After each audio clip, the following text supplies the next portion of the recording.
Hello, friends, and welcome to episode number 31 of Nostalgia Talk. I'm James, and before I start the show, I have another little birthday shout-out. Tomorrow, May the 25th, is the birthday of past guest Alan Troutman. Alan was the first guest to come on the show after Christmas, and he's probably best known as a puppeteer and actor. He's done work for the Muppets and the Jim Henson Company. He was on Adventures of Timmy the Tooth. He's done multiple work in films. And also was a regular on Unhappily Ever After. So if you'd like to hear my chat with Alan, it's out. So by all means, feel free to hear what a wonderful career he's had. And now on with the show. Today on Nostalgia Talk, I am very, very pleased and honored to have with me one of my idols. I do not use that term lightly. One of my absolute writing idols. Let's give a big welcome to the one and only Lou Berger. Wow. Welcome to the show, Lou. Thank you, James. It's a pleasure to be here, really. Well, thank you very much. It's a pleasure to have you here. Now, for anyone who doesn't know Lou's writing career, he was head writer for Sesame Street. He was head writer during my single-digit years. And I actually mean that because I was born in 1999, and I think your last season was season 39, I believe? Yeah, in 2008 was mine, yeah. Which was when I was 9. Yeah. So well, you turned 9, so it was time for me to go. I've done my job. Yeah, I'm going into double digits now. Yeah, I don't need this, Yeah. And during his career with Sesame Street, he created the character of Baby Bear. He developed Telly's love of triangles, and he's written several episodes for the show, including Snuffy's Birthday, Elmo's Mini Golf Game, and he wrote a few specials, such as the 35th anniversary special, The Street We Live On, the New Year's Eve special, and the home video, Elmo's Sing-Along Guessing Game, which I actually have right here. Oh, one of the first things I wrote for Sesame Street. Really? Well, this was a big one for me when I was a kid. I always kind of liked that behind-the-scenes look at a TV show.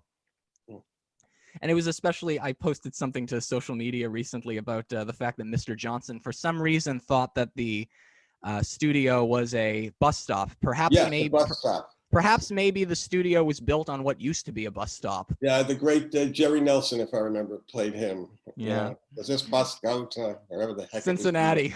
Cincinnati. Cincinnati's a funny word, Yeah. I just want my bus. And then I remember a horn honking. Yeah. I remember a horn honking, and Elmo and Mr. Johnson just look like, what the heck is going on here? Yeah. Well, my big question is, how is Grover still alive after crashing the bus through a studio?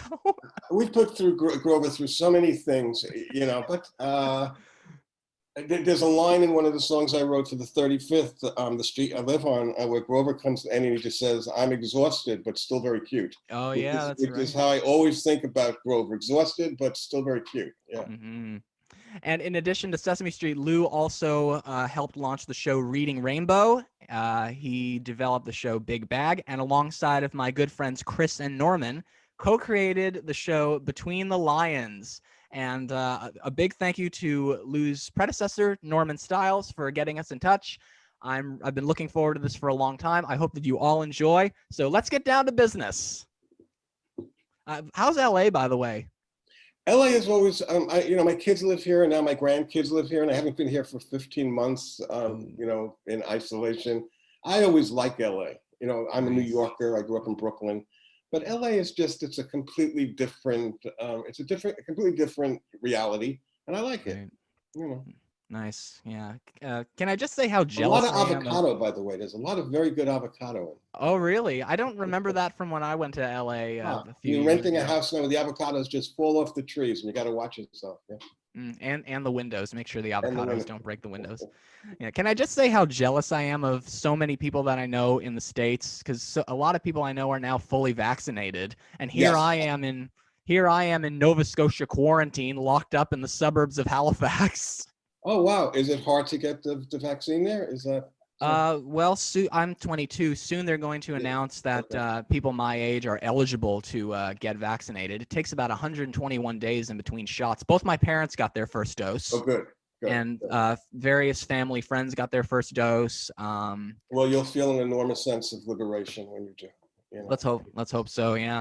You will. Yeah. And now let's get right into it.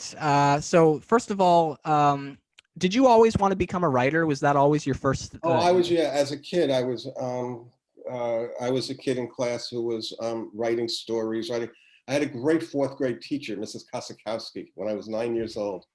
And after about 3 months in the class, she would go over to each kid and tell them what they were. So I remember she went over to Robert Freund and said, "You're an inventor, invent something." Somebody else, "You're a composer, go compose." Said to me, "You're a writer. I want you to go to the back of the class and write a play." And then she said, "Mark, you write the music." So we did, and we wrote a tragic comedy at the age of 9. It was Boo Boo, the Happy Sad Clown, and took place in a circus, and it was put on for the school. It was the first time I realized this is really fun, you know? So basically I've been very lucky. I've been doing what I did when I was 9 for most of my life. So, you know, that's an enormous amount of luck. Nice. So what was your first ever professional writing job? Oh gosh, my first professional writing job that I got paid for, I was in Madison, Wisconsin as a graduate student on a playwriting fellowship.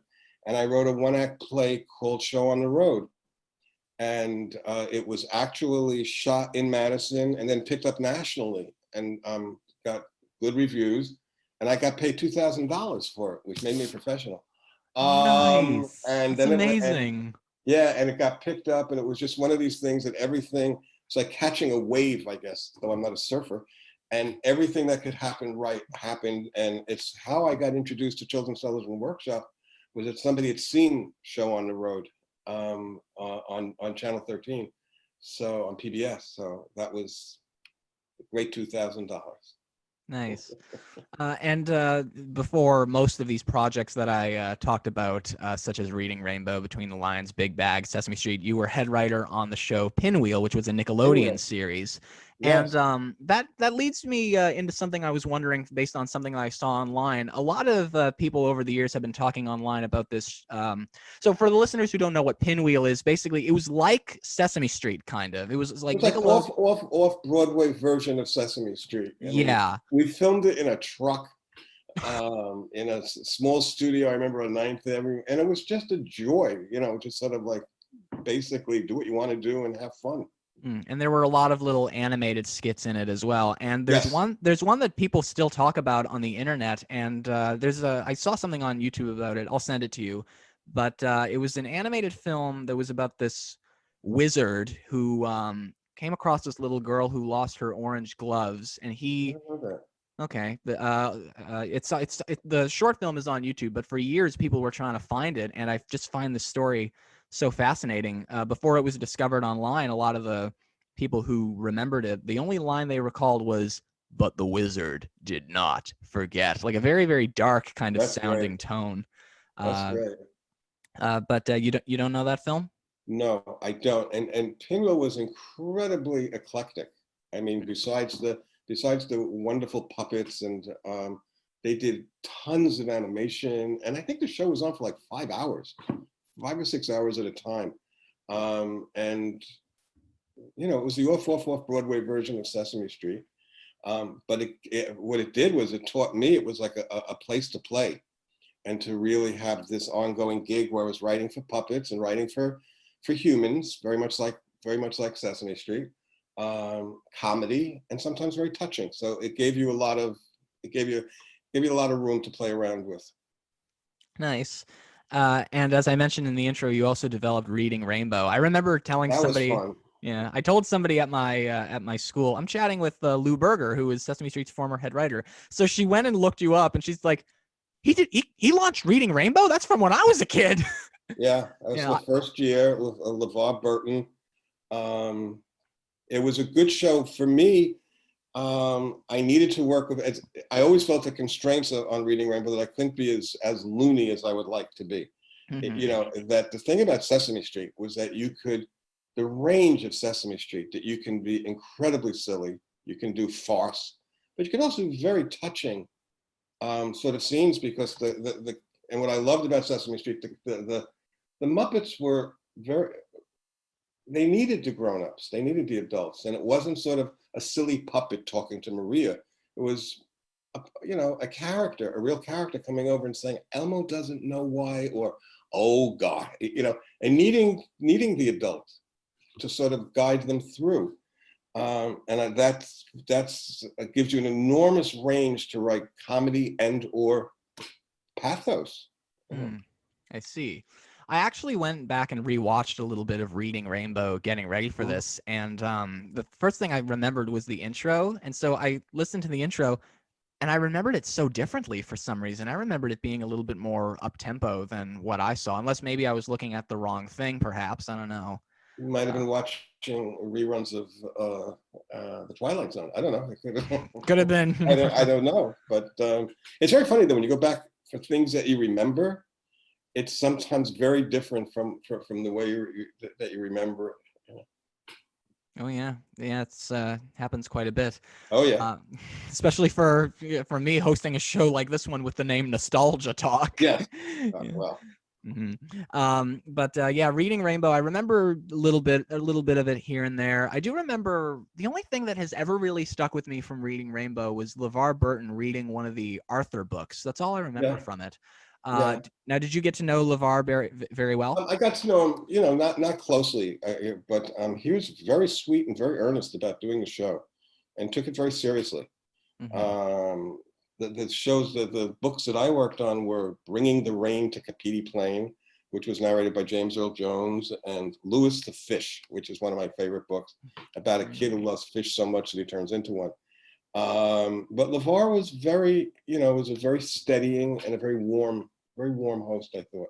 A lot of people on the internet are saying that LeVar should host Jeopardy now that we've lost Alex Trebek. Because I think he's going to, or I think he is going to be one of the people that's going to be auditioning to do it. I think he'd be great. Okay, yeah, that's what I was going to ask you. I was wondering, do you think he'd be a good host? That'd be wonderful. Yeah, I haven't really watched. Not that I have anything against LeVar or anyone else, but I haven't really watched it much since Alex passed away. Well, it's like really one of those, you really think he's been in the family, 7:00 at night. I'm a huge Jeopardy fan. Me too. So far, no one is, and no one comes close. Although the football player, Aaron Rodgers, surprisingly enough, I thought was the best. He was very warm, had a sense of humor, seemed to be enjoying himself. Like, this is completely different and no one's going to tackle me, so I'm safe. There's nobody's going to throw me to the ground and step on my foot. So, well, I feel like a lot of the listeners might agree with me when I say that Bob Bergen probably might be good to host. Bob was a guest on this show. Bob's the voice of Porky Pig and Tweety for Looney Tunes. Oh, man, get him. And he hosted a kid's version of Jeopardy. Get an animated cat. Get Porky to do it. That'd be the show would have to be 3 times longer. But Porky as a host of Jeopardy would be, they should be auditioning animated characters. That's all, folks. And it's going to charity, it's terrific. Bob, if you're listening, what do you think? Yeah.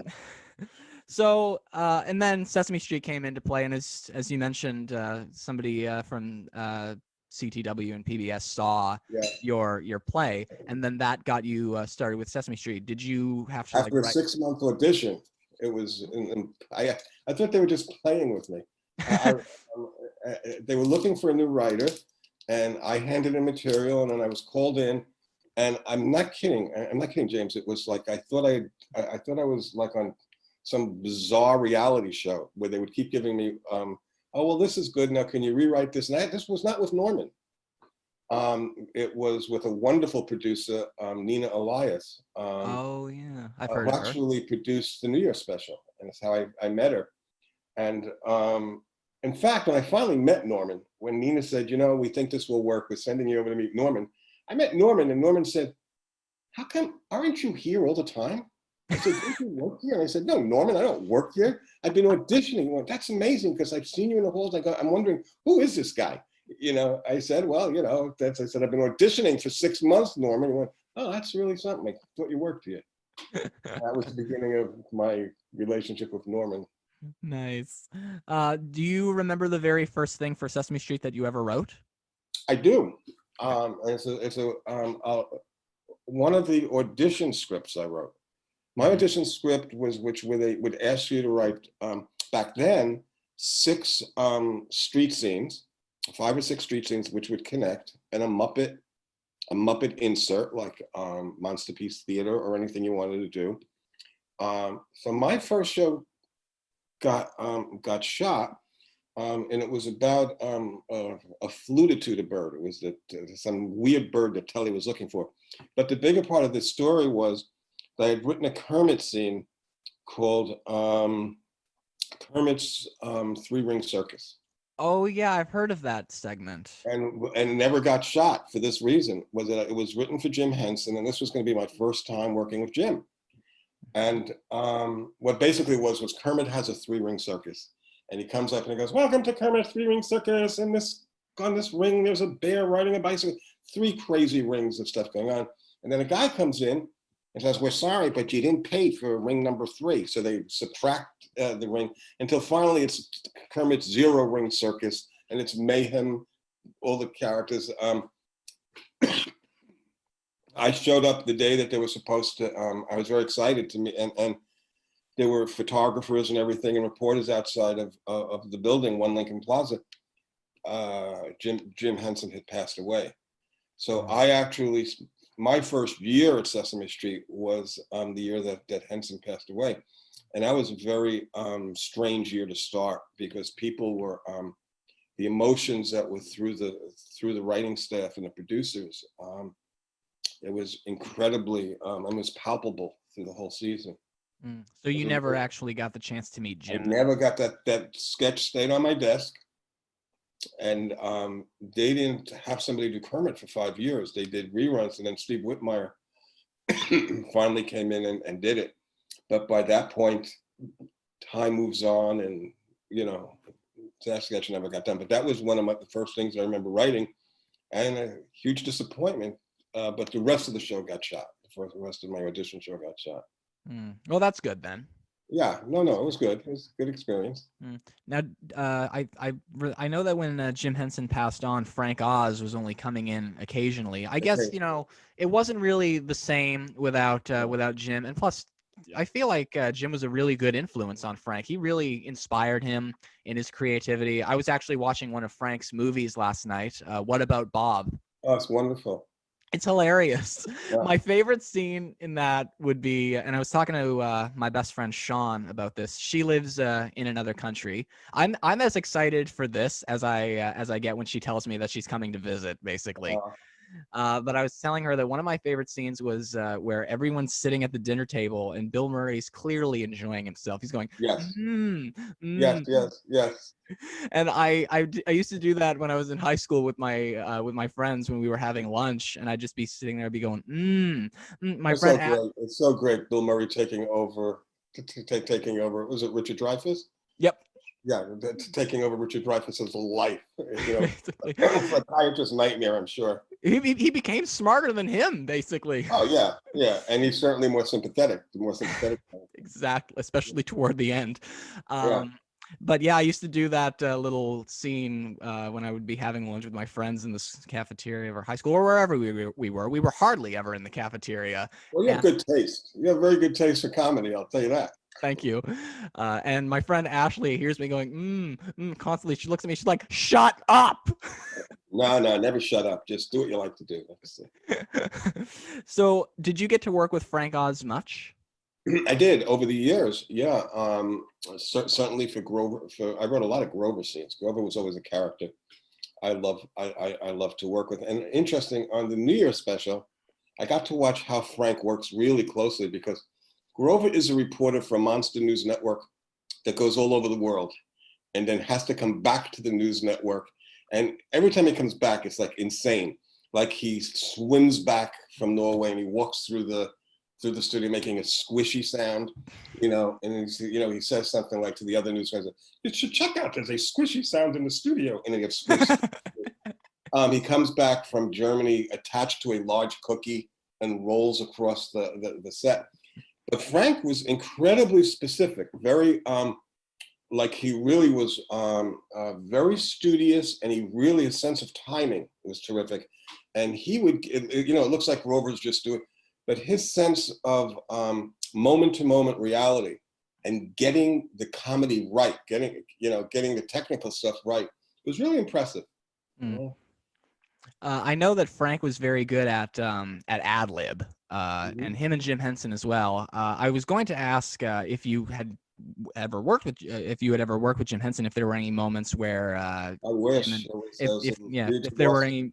Yeah, I was wondering if perhaps maybe if you had met that you may have been dying laughing over the fact that they were. I wish. I mean, with that Kermit sketch on my desk and I was so excited to go in because I was going to work with Jim Henson, and then finding out that I was not going to work with Jim Henson, and then there was a moratorium on Kermit and Bert and Ernie scenes until Steve Whitmire, until the family said it was okay to do Ernie again and Kermit again. Okay.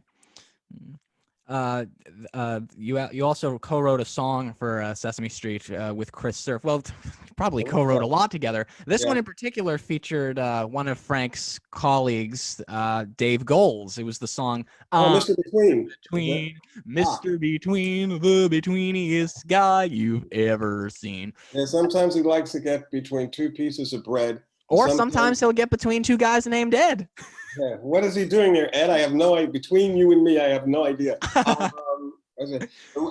Working with Chris was, I loved Mr. Between, and that was early on in my career at Sesame Street, and it was one of the great memories I had that John Stone, the great director John Stone, and was directing that, and I was in the studio, and Norm Stiles was having one of his sketches done, and his sketch was the elephant elevator operator, which so those two sketches, Mr. Between and the elephant elevator operator, being shot the same day. And I remember saying to myself, it doesn't get better than this. I mean, it just does not get better than this, And the production, the care of production that they put into Mr. Between was just so much fun. And that's the joy of Sesame Street. You can really go over the top, and they will do it. Oh yeah. Did you get to know Dave? Did you meet Dave when he came on? I met Dave.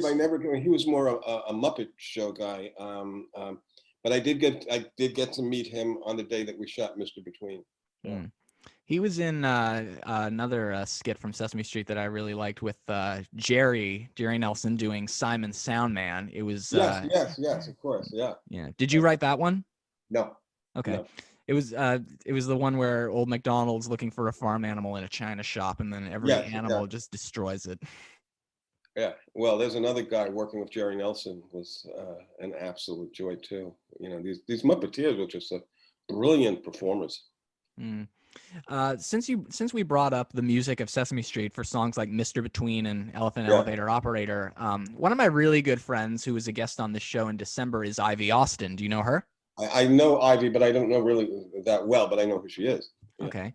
A lot of the time when I talk with people at Sesame Street and I say to them, do you know who Ivy Austin is? If they do, they usually say to me, oh yeah, that's Danny Epstein's daughter. Yeah, I know it's Danny Epstein's daughter, but I never really worked with her.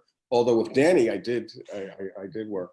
Do you have any, because of my friendship with Ivy, a lot of people have told me little Danny Epstein stories or memories. Do you have any memories you'd like to share? I have some Danny Epstein, I don't know if I can tell. Well, he always told us, when I became head writer, what I did was I made time to take everybody out to lunch, one-on-one, like the writing staff, people. So I get to know him because I felt it was very overwhelming to become the head writer. And there's such a rich history to Sesame Street that I really wanted to get the history. And so I had lunch with Danny, and I always loved Danny. Danny would come into my office, and it was sort of like a Woody Allen story. He'd come into my office and plop down on the couch next to my thing, and we just talk about what was going on. But he told me the story, and you probably know this, and that when Sing a Song was written, he got I just went blank on who, Joe Raposo. Joe Raposo, yeah. So he said he gets this song sent in, and he's listening to it on a tape that Joe had sent him, and it's, sing a song, da-da-dum, da-da-dum. And then so he got a call from Joe saying, what do you think? And Danny said, I made the mistake of saying, I really love it, but send it back when you're finished. Because of the la-las. He said, all those la la la la la la la la. That's when he got the words for that. He goes, the phone was slammed down immediately, and within half an hour, his door slams open, and it's Joe Raposo saying, those are the words. you know, which I just always thought was one of the great stories, you know. Yeah, That's Joe Raposo. I was just talking to Juju Papaye not too long ago. Do you know him? He was Jamal, the human character, when the show yes, yeah, went I around didn't its know him horn. well, but Okay. I know who he is. And he was in the 25th anniversary special, and that ended with a big performance of Sing. And I noted that that special was kind of like a tribute to Joe Raposo because it had so many of his songs in Yeah, it. it was a wonderful composer. Yeah, he wrote a lot. He wrote quite a few classic ones. Oh, C's for Cookie, yeah, the Batty seriously. Bat, Doing the Pigeon. Yeah, yeah, no, just great stuff, great stuff. Mm. So, as I mentioned in the intro, you But I came up. sang "Sing" at my daughter's wedding with my son, with my son playing guitar, and my daughter said, "I want you to sing at my wedding," and I couldn't figure out a song to sing. And then I realized a song that's really lovely and says it all is, you know, the lyrics and the music are just great. Yeah. You know, Don't worry if it's not good enough for anyone else to hear. just sing a song, you know. Mm. So, which immediately as I'm singing it, people are just sort of joining in because it's so familiar, you know, sort of like an anthem to joy. Yeah. It was once described as Sesame Street's unofficial anthem. Yeah, it's a great song, really great song. Mm. And So as I we've never got the real words. We just got la la la la, you know. Yeah, apart from sing of good things, not bad. Yeah. Sing of happy, not sad. Well, happy could be just singing the word la la all the time. Well, of course. Yeah. Yeah. So as I mentioned in the intro, you came up with the idea for Telly's love of triangles. Yes. How was that established? Well, I always loved writing for Telly. Part of it is the depth of his emotion, and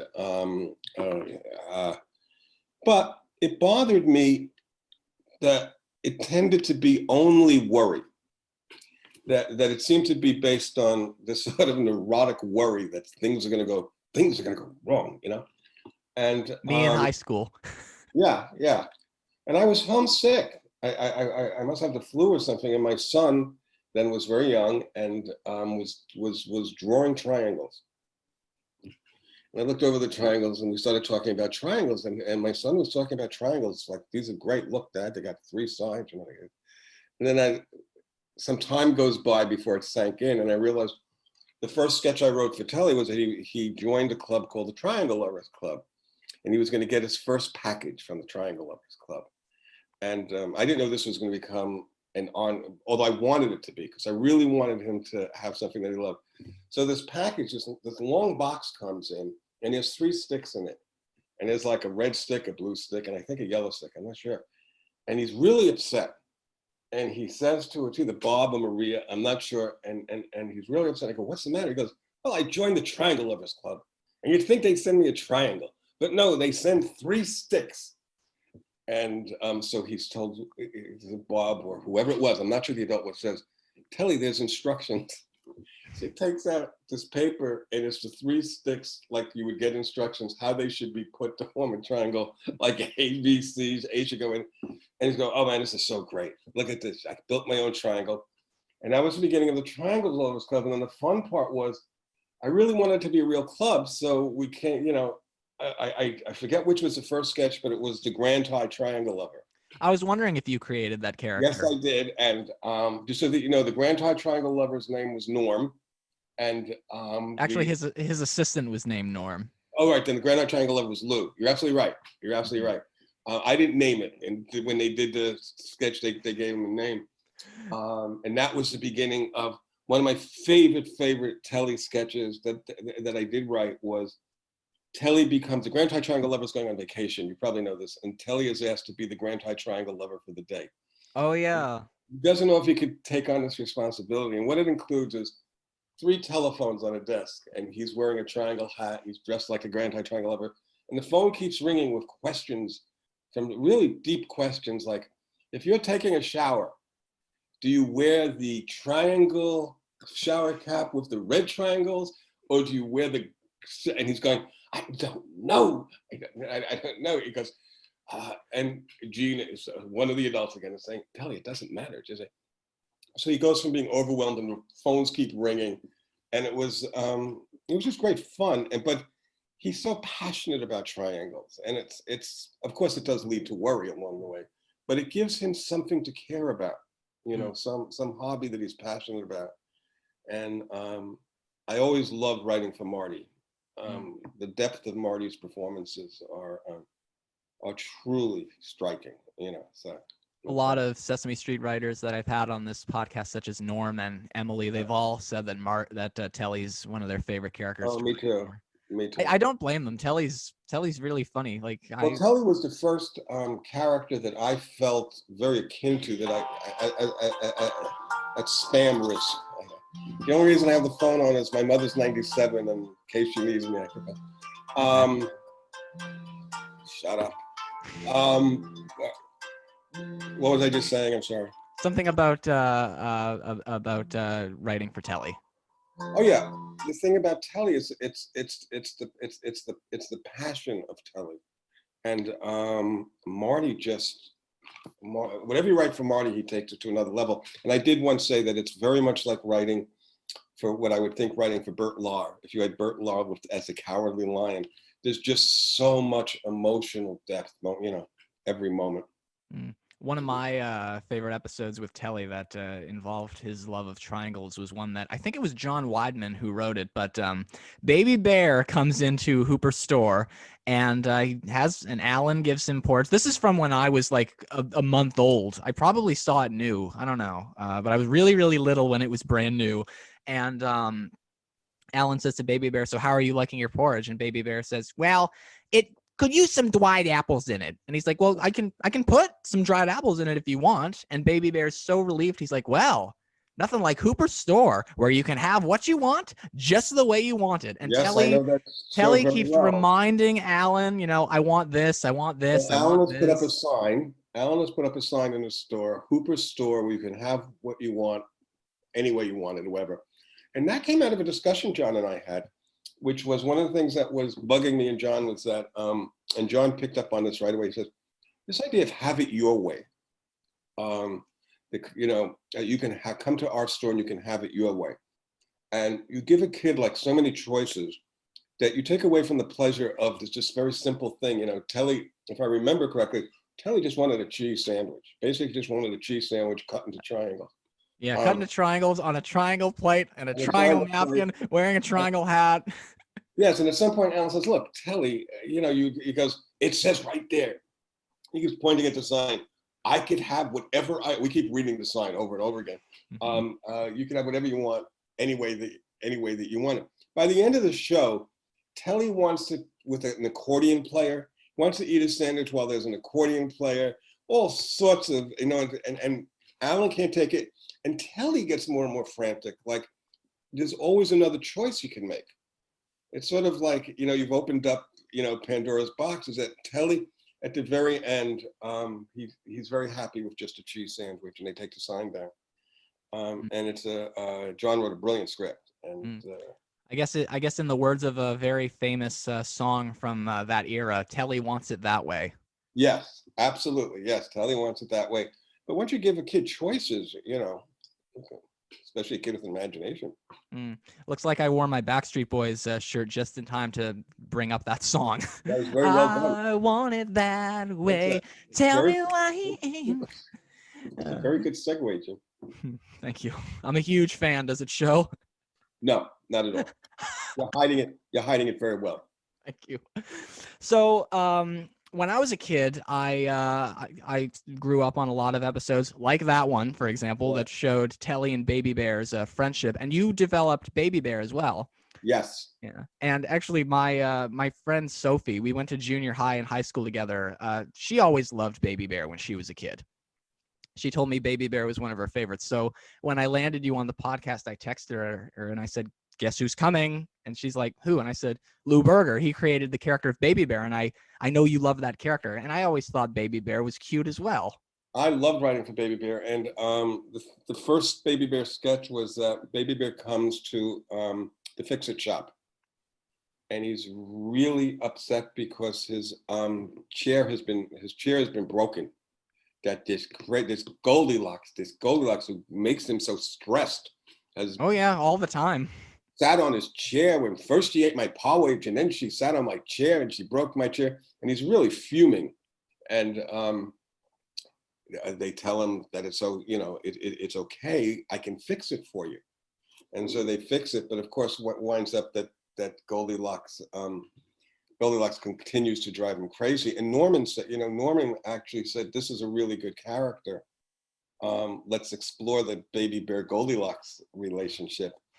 And then I wrote a song called Grrr, Sorry, where Baby Bear's just really upset and going, Grrr, you've done this, you sat on my chair, and she just goes, sorry, but and then there was a show where Baby Bear leaves the woods to come live in the city just to get away from Goldilocks. He actually packs up, and his family has moved just to get away from Goldilocks. And of course, she's moved to the city also, because as she tells Baby Bear, there's just more opportunity, here in the city. This is almost identical to What About Bob, basically. Yeah, basically, yes. Goldilocks comes in and infiltrates Baby Bear's life. So that was, and I always felt that the Baby Bear Goldilocks relationship was sort of a sibling rivalry, sort of a thing that one kid has something and the other kid wants it, which is a conflict that everybody knows about. So playing off sibling rivalry, it gives you comedy and it gives you conflict. The two things you need, comedy and conflict. Nice. How did you come up with the idea for Baby Bear? I don't know. I do remember that I was on a vacation and I was writing in another house, and I was just, maybe I was looking out at the woods. I have no idea where these things come from.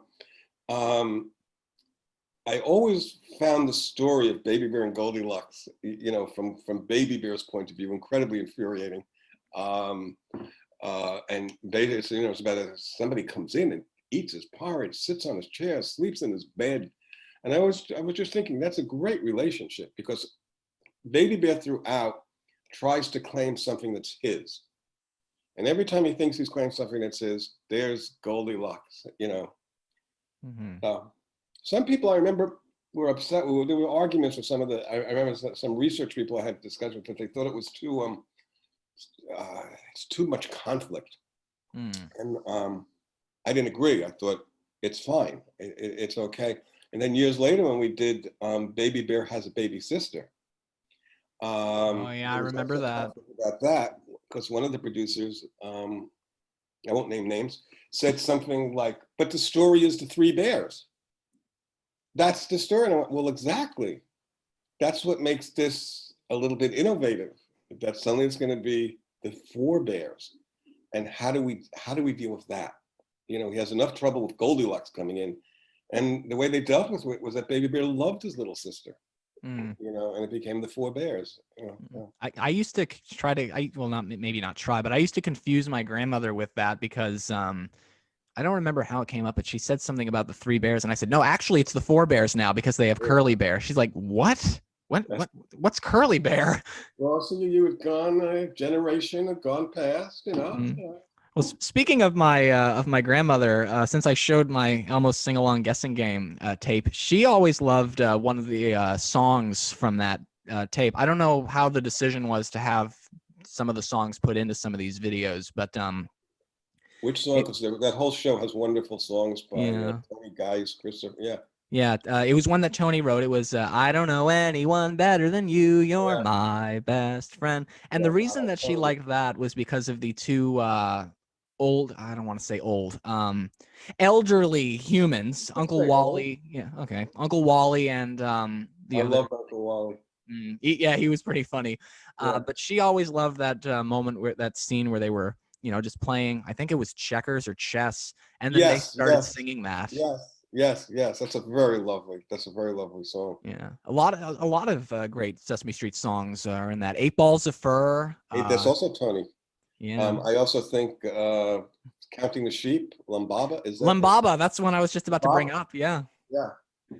Well, basically, I was given a whole list of songs that I could choose from. I was given a lot of freedom, and once I came up with the idea of this quiz show, Elmo's quiz show, we had to do a lot of insane things like ring a bell, jump up.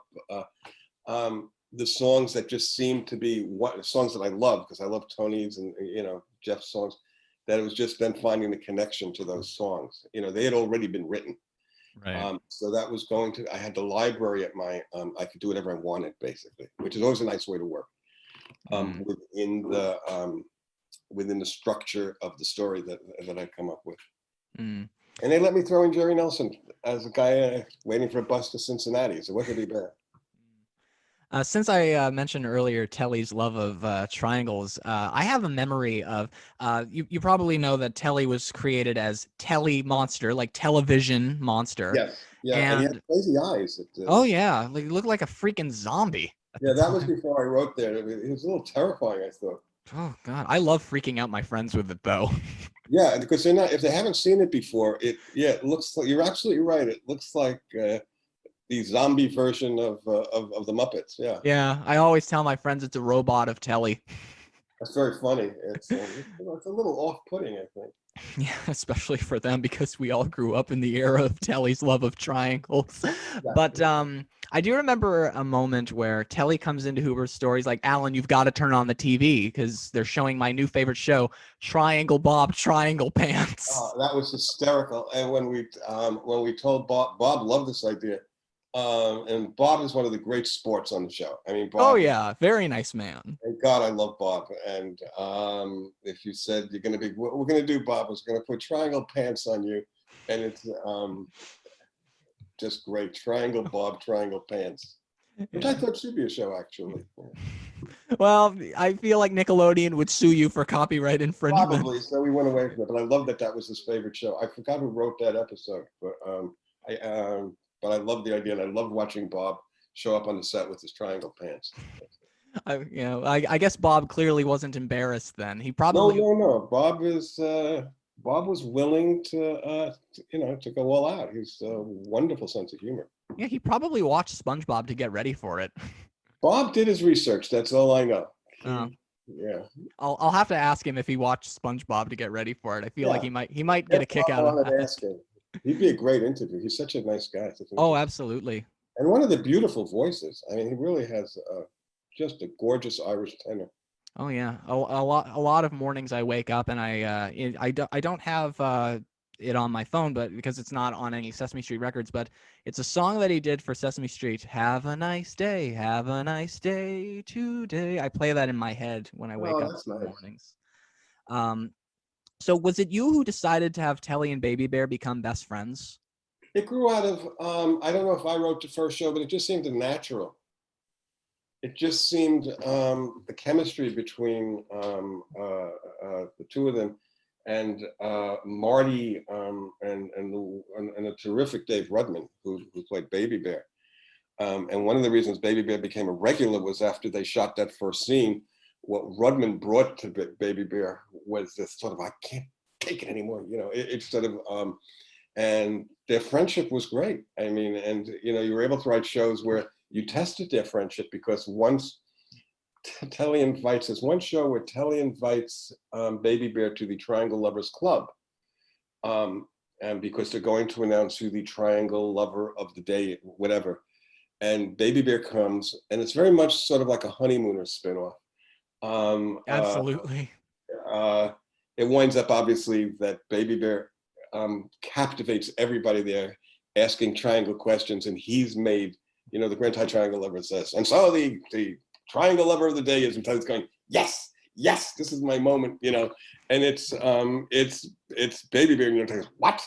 And that's sort of oh, I'm so honored, and it just sort of tests their friendship. Sort of a Cramden Norton we did a sketch once, which I don't know if you know. It was a Grand High Triangle Lover is going to be invited. Telly's invited to the Grand High Triangle Lover's house to sing. Oh yes, I do know that one. Okay. When I wrote that sketch, I asked Victor DiNapoli, the set designer. I said, "Can we do this in black and white and make it look exactly like the Honeymooners set, but have the Muppets in color? So when they come in." So Telly's invited to the Grand High Triangle Lover's house, and it's just like Cramden and Norton, because he's screaming upstairs, "Hey, come down here, we're gonna." And Telly's very upset because they don't sing a triangle song, they sing the alphabet. And And the moral of the thing is that the Grand Triangle says, what do you think? We just care about triangles? There's lots of stuff to be interested in. I love triangles, but I love other things too. And so they sing the alphabet song, you know. And I always loved that because they really did recreate the Honeymooners set and with the Muppets. So. Was it your idea to have them sound like Ralph Cramden and Ed Norton? That's Kevin Clash and Dave Rudman. Kevin played the Grand Triangle Lover, and Rudman was, hey, boss! Hey, boss! So we just stop dinging that triangle. Yeah. Will you stop that, Norman? Yes, exactly. And the two of them were hysterical together, which made us want to bring them back. Anytime you can bring the Grand... And he had remember the Grand Triangle Lover had this insane music that you knew he was coming. Dun, dun, da, da, you know, and then he would come on followed by the guy hitting the triangle. Make way, make way. Right, okay, make Norman, way. will you stop with the make way? Yeah, okay, boss, no more. Make way, make way, yeah. make way. Well, I remember writing that sketch and thinking if they can just get close to the insanity of, you know, the sort of, it wasn't honeymoon, just pomp and circumstance, and they went all the way with it. Kevin got it and David got it, so it was great. Yeah, that is pretty funny. Well, and that's the other thing, you're giving your material to these, you know, incredibly gifted performers. You know, so it was always very thrilling that whatever you saw in your head, you then saw made even bigger than what you saw in your head. So that was always very, very rewarding. There's another character that, as I was doing my research for this, that I noticed you seem to use a lot, and I'm wondering if maybe you created that character. It was a character that Jerry did, Sir John Feelgood. Oh, I created that, and I'm the only. Nobody wanted to write for him but me, and I loved that character. And Jerry, well, I think it's a hard character to, you know, it grew out of my love of Sir John Feelgood and whatever, but. The idea of having, and Jerry was just so great, and Jerry really wanted to do it. So Sir John Feelgood, that's pretending, and he would show up on Sesame Street, and he had a book, How to Pretend, and he would give a Big Bird acting lessons on how to pretend, and then they sang a song, that's pretending, but it was so much fun, and Jerry was just so great as Sir John. It's a great Muppet with the cape and the, you know. When I saw Sir John Feelgood was a little bit before my time, so when I saw him on the wiki, the first thing I thought of was that he was a doctor. Oh, that's interesting. And I'll tell you why, because I have actually I've got it right here. I think no, I don't. It's in my bedroom. This used to be my bedroom, but then we moved it into another place. But I have this book where Big Bird, well, basically Big Bird wants to play with everyone, and everyone's like, no, I'm sorry, we're gonna go see Ernie. And Big Bird's like, what's so special about Ernie? He's really upset about it. And Betty Lou says to him, are you okay? Big Bird's like, no, everyone likes Ernie instead of me. And they're like, oh. Well, that's because Ernie's sick. And so they go to visit him, and it's like, oh, you're very lucky to be sick because everyone's loving you. What do you mean lucky? I feel horrible. Yeah. And so Big Bird pretends to be sick to get attention, but then it turns out he actually ends up getting sick. Right. And they had a doctor, Dr. Getwell. So that's why I thought that. I wonder, was it played by Jerry? Well, it wasn't on the show. It was just in a book, but it looked it looked almost exactly like Mr. Johnson, but without a mustache. Yeah. Yeah. So if I can imagine Jerry could do that character. He was just so brilliant as Sir John. Just great. Now, when you create characters like Sir John Feelgood and Grand High Triangle Lover and Baby Bear, do you usually have in mind who you'd like to have perform them? No. You create this character, and then usually they would pick the right person to to play it. No. I didn't know who was going to play Baby Bear. I had a feeling that I think I wanted Jerry to play Sir John. I might have mentioned it. I don't remember. Sometimes you'll say, could you give this to Jerry? Because this would be great. And Jerry said that Sir John reminded him, like, sometimes you go into a bar and it'd be one old actor sitting at the bar and you'd hear his voice like ringing out across the room, talking about his career, on the big stage. And so Jerry was just such a joy. Yeah. And Jerry, I've noticed that in a lot of his characters that he used a lot of legendary actors. Like Mumford was W.C. Fields. Yeah. Who else? The Count was Bela Lugosi. Uncle Deadly was John Carradine. Yeah. And Harry, my favorite character, Harry, Oh, that's was interesting. yeah, he was on a lot when I was a kid. Yeah. I remember Alan's first ever episode where he's feeding the Birdketeers, and more people get inducted into the Birdketeer Club, including Harry. Yes, that's right. I remember that show. Oh yeah, that's one of my very favorite episodes to watch. Not only because Harry's in it, or because I wasn't even born when it was new, but I remember it from when I was a kid. Wow. I just like the feel of watching it. I have a memory of this was 15 years ago in 2006, and the old school DVDs had just come out, and so it was Christmas time and freezing cold day, and I put on an episode. It was one from the 70s. And I just felt all cozy watching it. So that's actually my very favorite episode of Sesame Street to watch, that particular one from that DVD, just because I felt so cozy watching it. That's so interesting. Well, I used to watch the show before I was a writer. I used to watch the show, with my son, and it made me really want to. It was a show I always wanted to write for, because I love this idea that you could work on both levels, that you could work. You could write for the kids in a very earnest way, but you could also do something like Monsterpiece Theater, like Waiting for Elmo. Did you write that skit? Yeah. And that was Frank Oz. That line that he does is, "Waiting for Elmo, a play so modern and so difficult that nobody understands it at all." Yeah. So you could do parodies, which was just so much fun. And that would keep the adults watching, and the kids don't get Waiting for Elmo or waiting for, but the challenge was to write it so on its own the kid would get the curriculum, whatever you're trying to teach, but the adults would get, oh my God, they're doing a parody of Waiting for Godot. I mean, with Jerry Nelson playing the tree. Right. And at the end of that sketch, he doesn't understand the play, and he goes, "I can't take it anymore. Why couldn't they do a play I understand, like Oklahoma?" And he goes off singing "Many a New Day," So what was the curricular emotions? Okay. When Elmo comes, we will be so happy. But what if he doesn't come? Well, if he doesn't come, we will be so sad and maybe angry. He said he would be here. Yeah. So the curriculum was emotions. Speaking of Elmo, as I mentioned in the intro, you wrote an episode where Elmo is playing mini golf all over the street. Yes. And I really do like that episode where he's just like the Big Bird's holding the golf hole or the net. Well, turning the whole street into the golf course. That was based on a book that Norman and I wrote. Was it Around the Corner on Sesame Street? Around the Corner on Sesame Street. I had it. Yeah. Well, actually, the show came first. I'm wrong. My mind's going backwards. I wrote the show, and then Norman sort of said, Random House is looking to do, and he says, I think this would work very well as a book. So the two of us sat down together and did that. It was great fun working with him on it. So that was originally the show, because I love the idea. I think, again, it was from watching my kids, turning the house into a mini golf thing. If you can hit the beach ball into the garbage can you get to, meanwhile, everybody's trying to live their life, but this mini golf game is going on.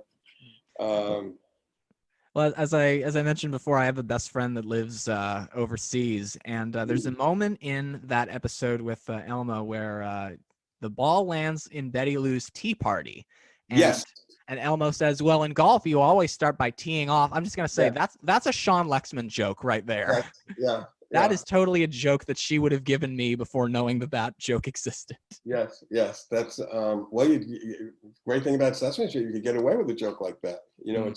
It's a throwaway line that the adults will get. Well, at least I made that joke here before she could. Yeah. Well, there you go. That's a point for you. Yeah. And you all, as I mentioned in the intro, you also wrote the New Year's special. Yes. And since you mentioned the Around the Corner on Sesame Street book, that was illustrated by another friend of mine, Joe Matthew. Joe Matthew, a wonderful artist. Who also wrote the book version of the special. Yes, he did. Special. Which is an achievement, because that was a difficult show to write, to condense into a book. Mm. Now that went on location quite a bit, I believe, because it was for the listeners who don't know what it is. Basically, it was a crossover of Sesame Street, the U.S. Sesame Street, and international versions Yes. that featured their own characters. And We were waiting for midnight to come when the ball would fall off the seal's nose. rather than just off of a beam or Yes, something. off of Wolfgang's nose. Mhm. And so Monster News Network um, went all over went all over the world, and then Grover was one of the reporters who kept schlepping back in different, Yeah, and then at the very end, the ball does fall off, and Telly is very upset because the major story was he doesn't want the year to come to an end because Oscar has told him when the year comes, everything's all different.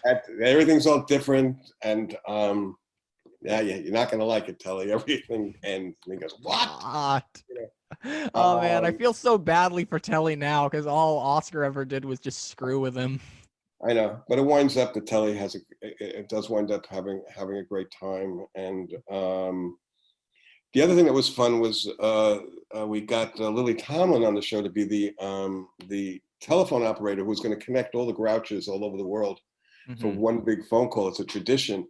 And so she's basically connecting all these Grouches. And at the end of the show, she said, you're all connected.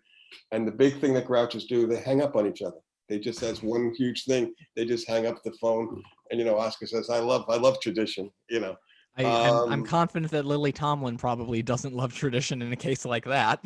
Yeah, well, but she had a good time. She had a very good time. And yeah, it was and Monster News Network, we cover the globe, and it's these monsters holding onto the globe as the globe spins around and flying off.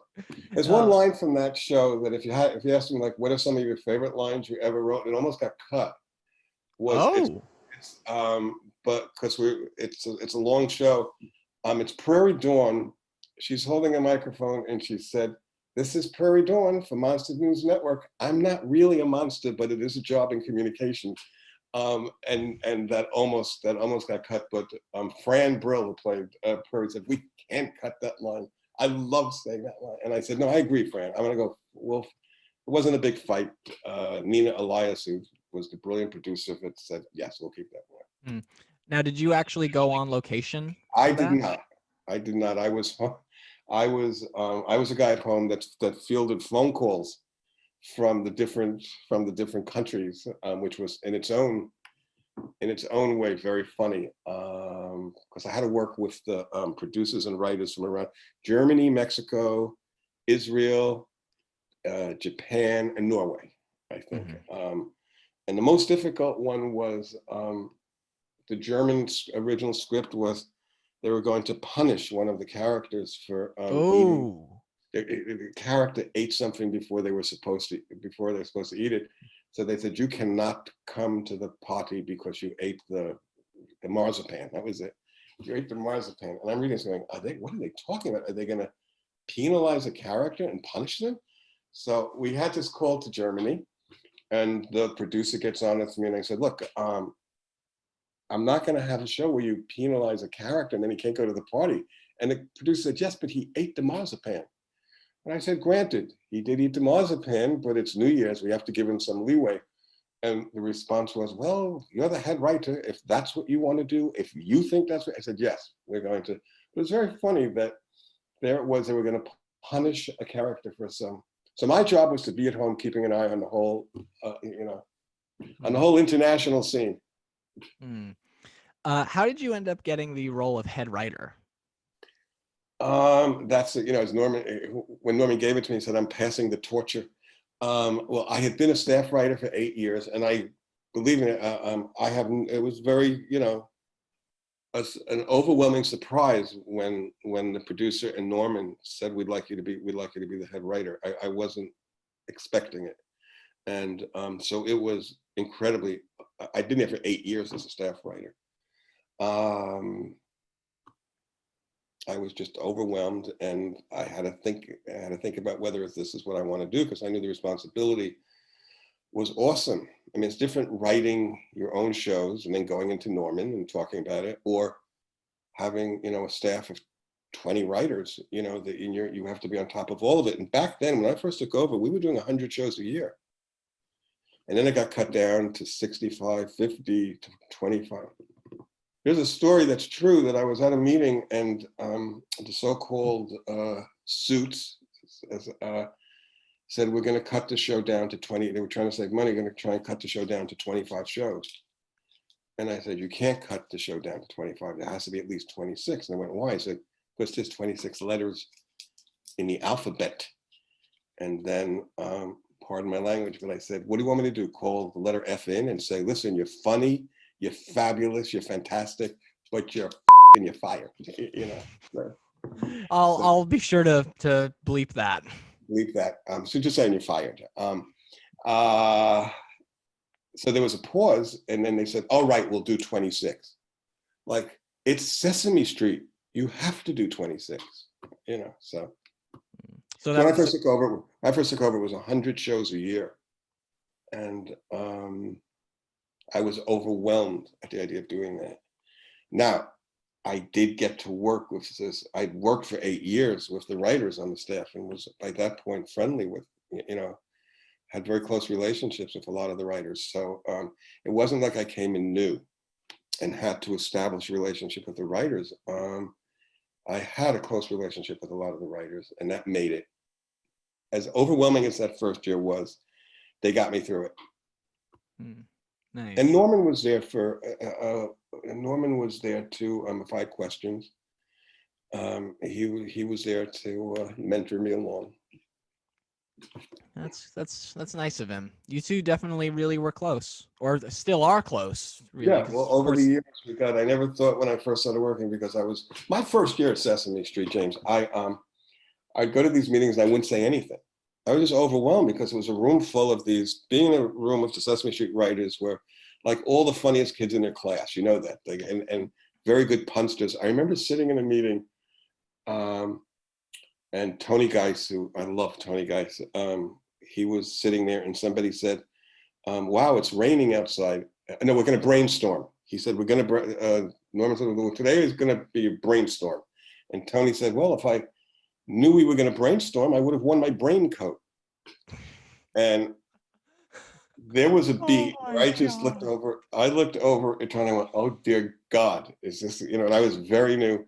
And it was that sort of a room where you could, you know, basically say what you wanted, and it was very funny. So I remember I was at a meeting once, and we came out of the meeting, and Norman came over to me. This is my first year as a staff writer, and it must have been a few months had gone by, and he came over to me and he said, you know, Lou, I wish you'd keep it down. He said, all you do is talk and talk at these meetings. I hadn't said a word.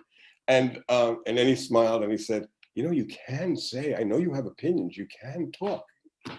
And I said, okay, you know, but I was very, very, it really was overwhelming.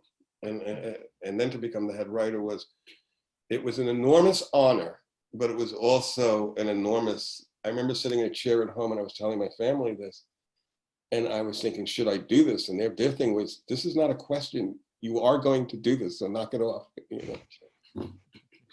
Well, you definitely made my childhood. I'll tell you that. From all the that's years and I mean that seriously. So, you know, when you meet people who watch the show and you know you work, that's such an enormous, you know, reward for the writer. And you also co-wrote Sesame Street's 35th anniversary special, which we mentioned. Yeah, The Street We Live On. With the great Judy Freudberg, who I had a very close relationship with. Wow, you got the. This is the original airing of it. My mom taped it for me. Wow. So, can you talk a little bit about doing the 35th anniversary special with Judy, of course? With Judy, well, we had to pitch this idea. Judy and I wanted to, and my relationship with Judy was very, very close, because she had written, besides being a wonderful friend, she was instrumental in shaping Elmo's world.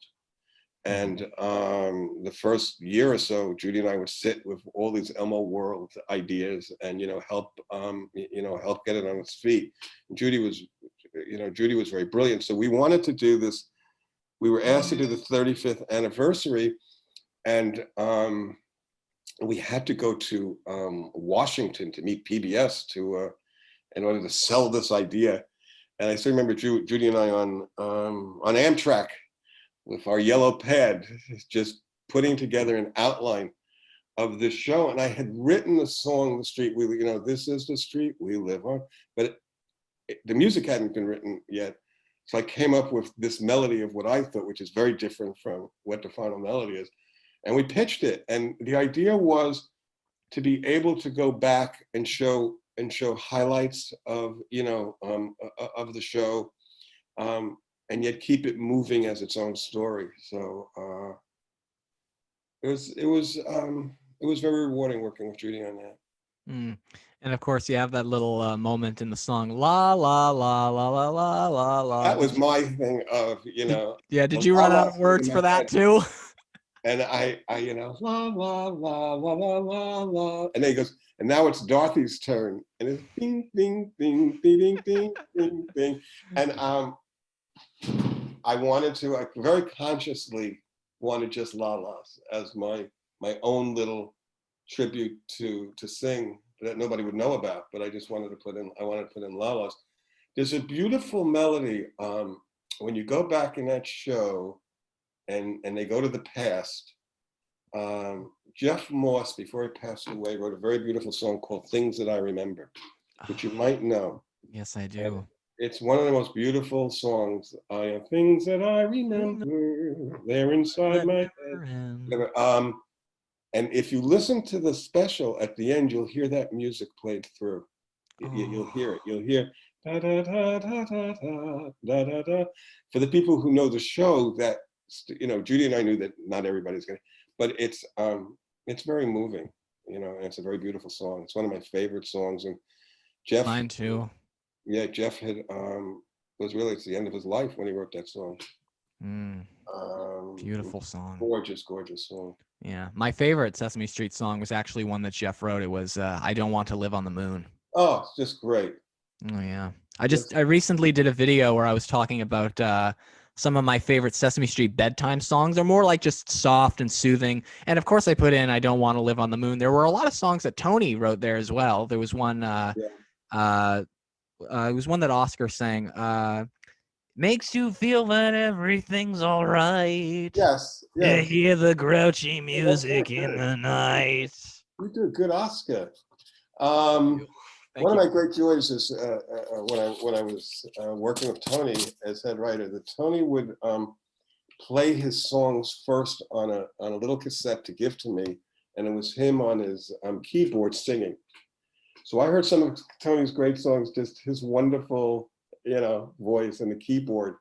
And I always know this is a Tony Geiss. I have some of those little cassettes. This is a Tony Geiss pitching a song of, and they were treasures. Yeah. Nice. You were with Sesame Street during the hurricane episodes? Yes, I was head writer for that we came up with those which we were all very proud of. And of course the 9/11 one. And those really handle some very heavy stuff. And I was talking to Norman about this because he wrote the Mr. Hooper episode. He wrote he wrote Snuffy Revealed. He wrote Maria announcing her pregnancy. Norman wrote some of the very great. Yeah. Was there ever a time on Sesame Street when you were just on the set and you thought, oh man, I feel so proud to be a part of this show? Many times. Many times. Well, when I first showed up, I couldn't believe I was on the set, and you couldn't believe they were actually shooting your stuff. That it's very dreamlike. That this is Sesame Street. But yes, there are many times when I felt it was very overwhelming when the entire cast was singing "Faces That I Love" for the New Year's special as an ensemble. And I remember going over to the to NOLA recording studios, and all the different actors would come in and do their part of it, and it coming together. There's a moment during the hurricane, which I just recently watched. I found it in my basement, and it's a Judy Freudberg moment of Big Bird is outside and the hurricane has devastated the nest and everything, and Big Bird just keeps saying, "My home, my nest." I'm gonna cry now. My nest, and then Gordon says, it's all right. It's going to be all right. He goes, no, it's not going to be all right. My home, my nest.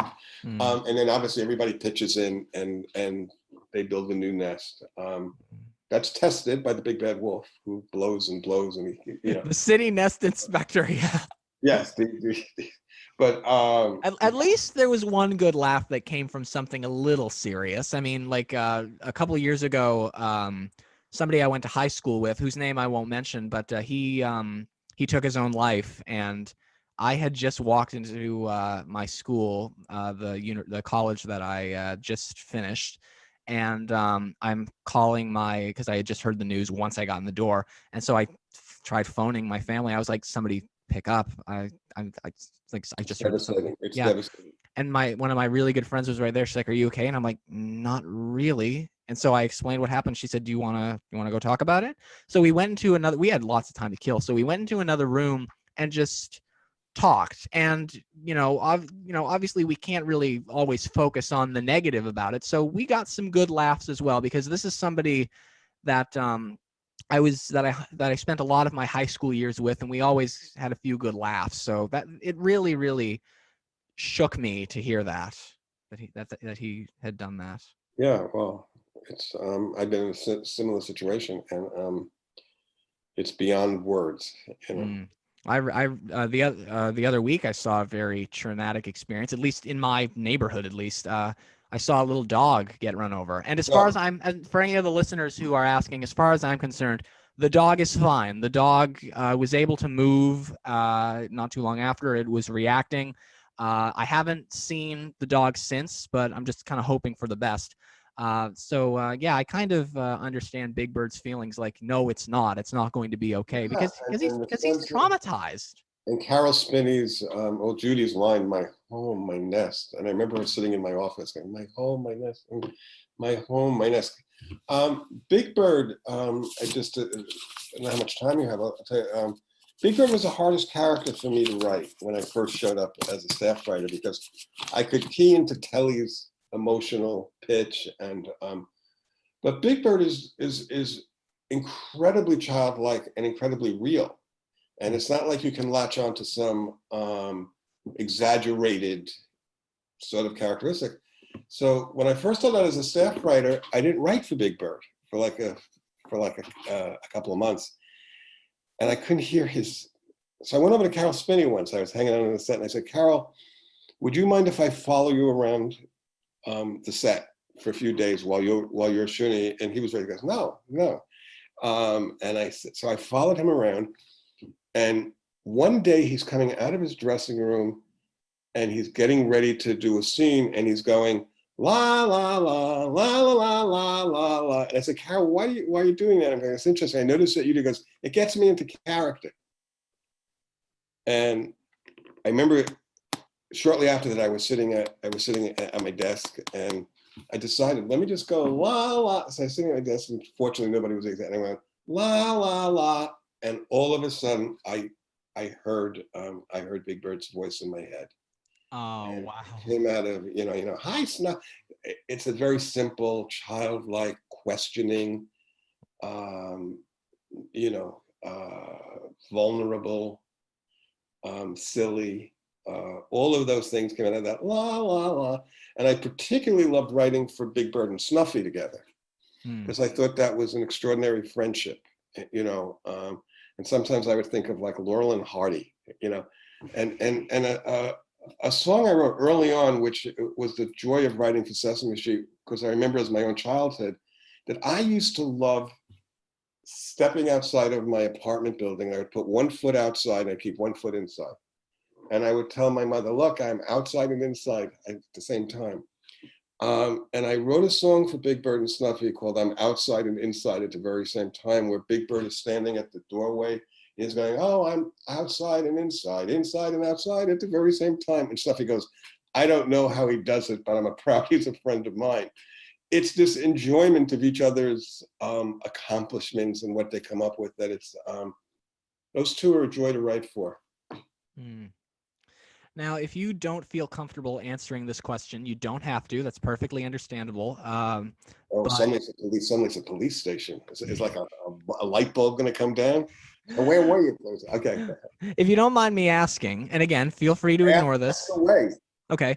Why did you end up leaving Sesame Street?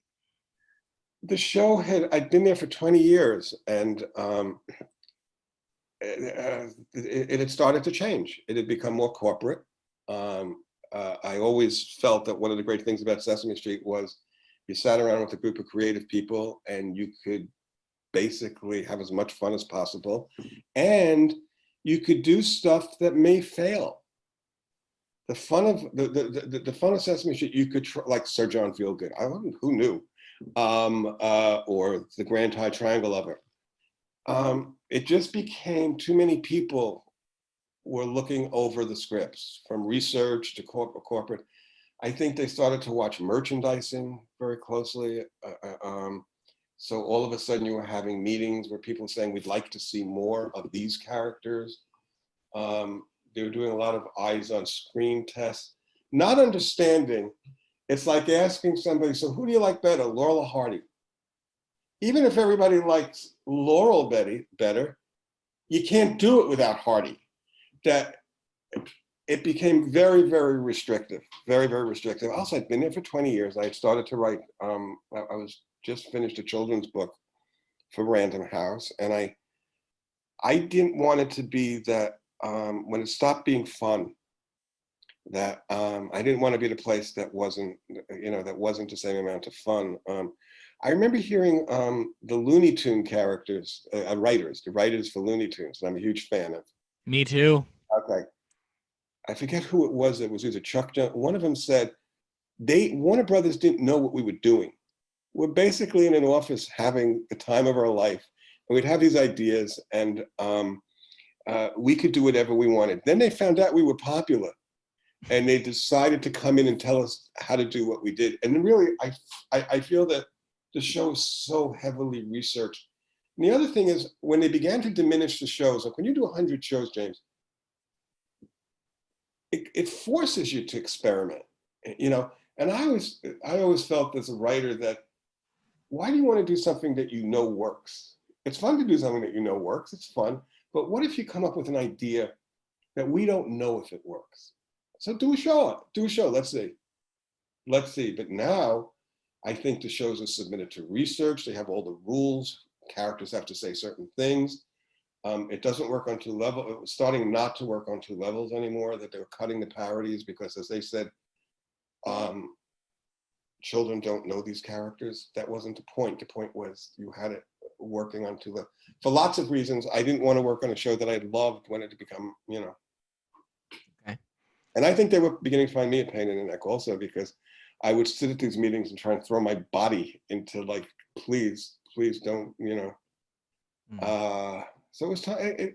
That's a long time, 20 years on one show, so I wasn't frustrated when I left.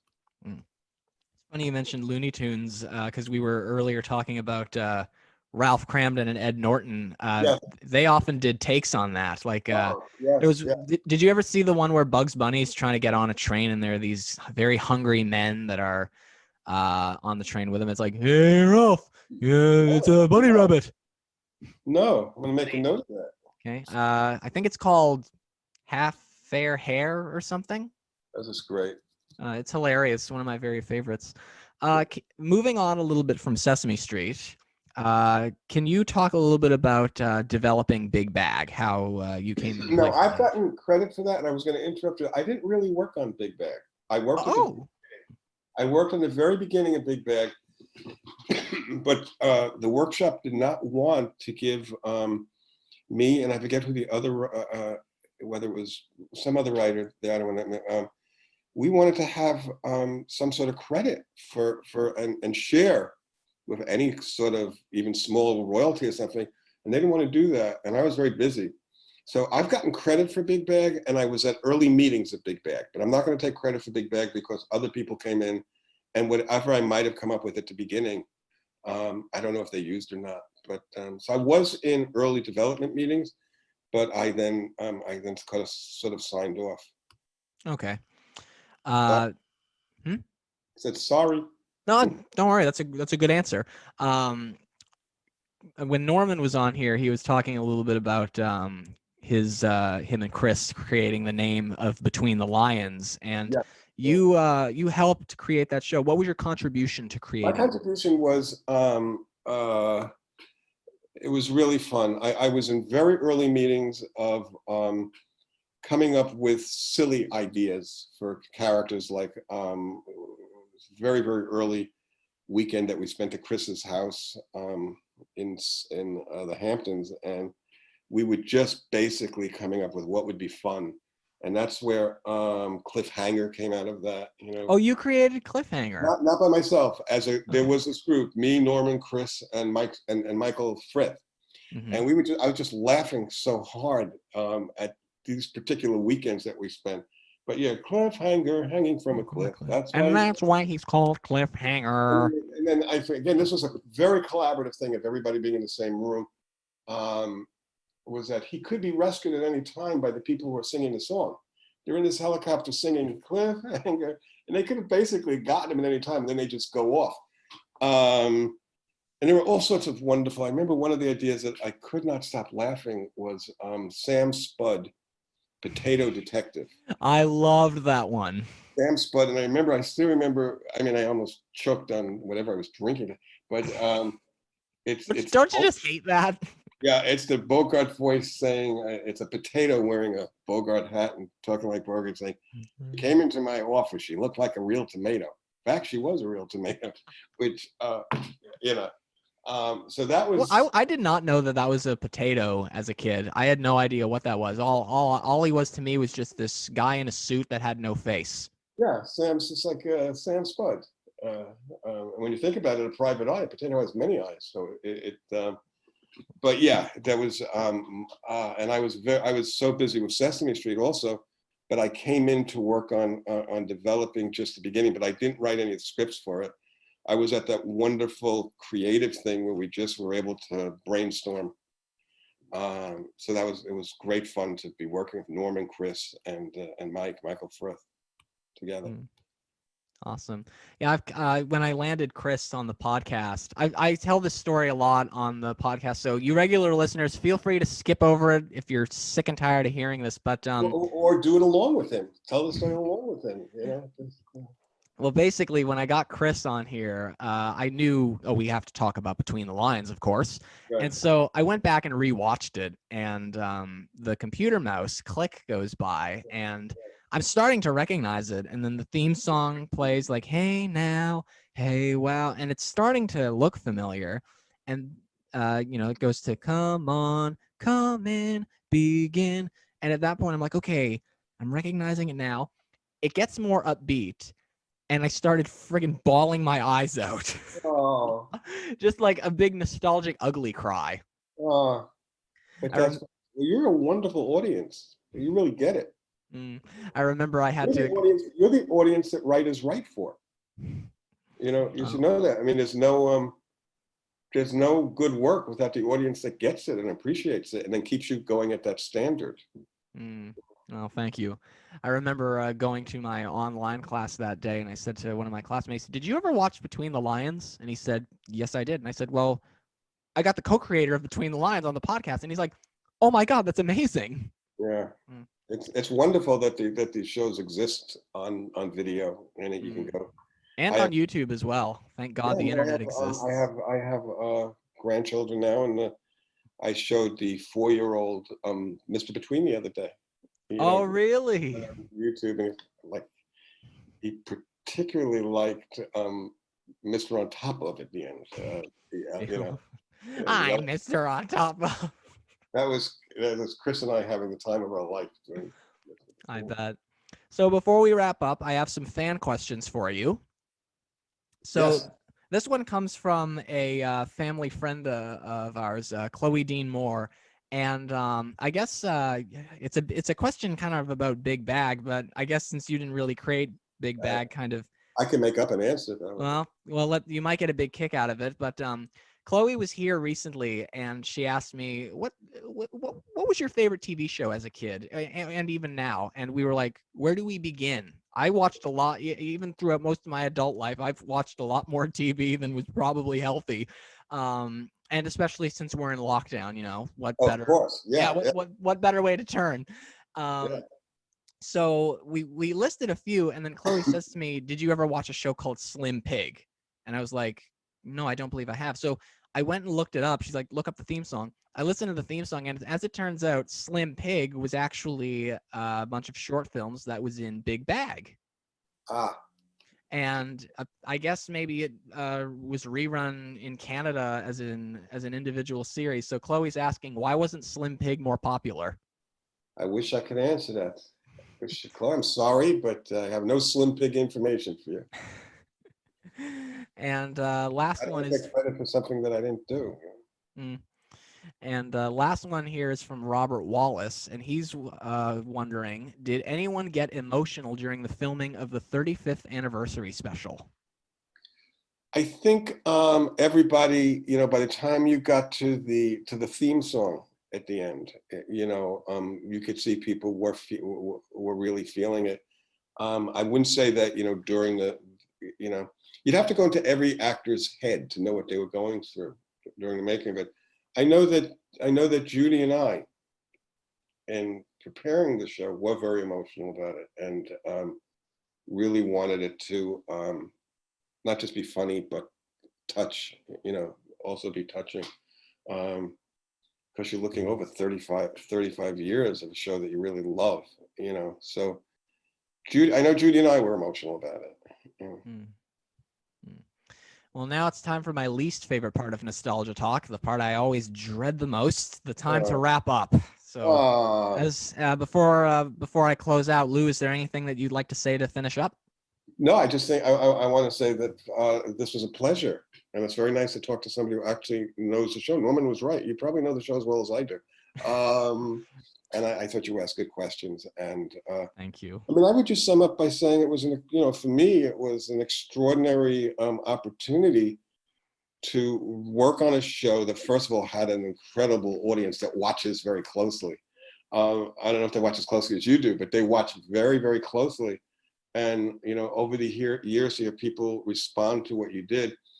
And the great thing to me about Sesame Street, that it's the warmth of the show mixed with the humor of the show.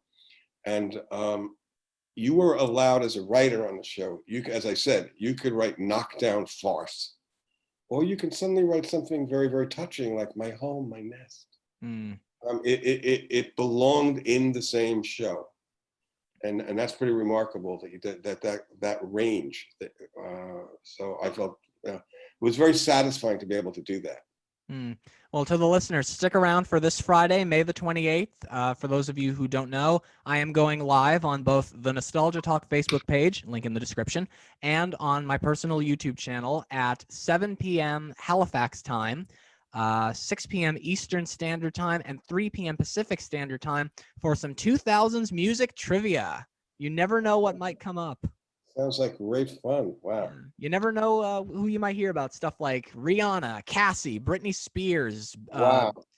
Who else? Linkin Park, Simple Plan, Green Day, Backstreet Boys. Lou, I got to ask you, were you on set when the Backstreet Boys came to Sesame Street? Was I on set? No, I was on set when NSYNC came. Nice. I like them too. With their bodyguards. And this was I'll change it, but the bodyguards came in and they were looking around and went, oh, look at that. It's Tosca's can. Like they were just so overwhelmed by it, which was, really, it's great. Were there any other celebrities that you enjoyed working with on the show? They come on, and there are a few people that you really, you can't believe that you'd have an opportunity just to say hello and thank you to. And Lily Tomlin was one that I got to work with her. Deborah Winger, I did a show that I wrote, and she was great fun. And basically, she came on her motorcycle from LA to have her toaster fixed at the Fix-It shop. And it's quite the climb. And they told her she brings her toaster, and Luis and Maria said, well, you're going to have to wait because we have Brando's toaster, we have De Niro's toaster, that she'd have to wait. So she hung out for the day. She hung out for the day at Sesame Street. I think Robert De Niro was on the show as well. Yes, he was. I was not there that day. Somebody who I did get to meet, only because I really wanted to meet him, was Alan Arkin, because I am a huge fan of Alan Arkin. And he came onto the set. He was working across the street playing the judge on I forget the show, and the executive producer was him. And I never usually did this, but I went over and I said, Michael, you have to introduce me to Alan Arkin just so I can thank him. He said, sure. So I went over and I said, Mr. Arkin, I just got to tell you. He said, Alan. I said, all right, Alan, I just have to tell you that you've given me so much pleasure in my life that thank you. And he went, oh, this is a great show. This show's given me pleasure in my life. Thank you. And he couldn't have been like sweet or whatever, but every now and then there's somebody that you just want to thank, you know, and Alan Arkin was one of them. Oh, Alan was a regular on the show in the early years. Did you know that? I think he did mention that he was on the show. Yeah. Okay. Yeah. And his son worked on the show also. Sorry, who's that?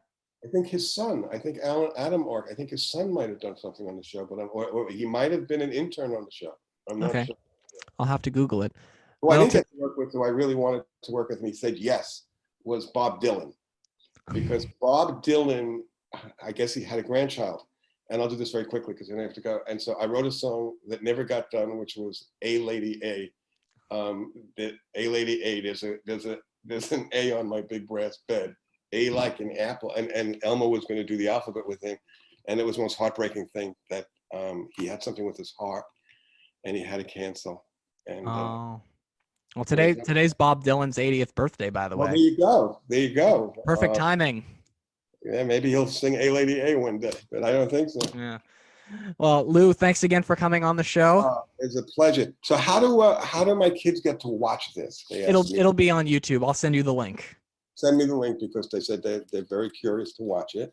Awesome. And thank you. By the way, this was really fun, and it's nice to talk to somebody who knows what they're talking about. Awesome. Well, to the listeners, I'll see you Friday. Peace.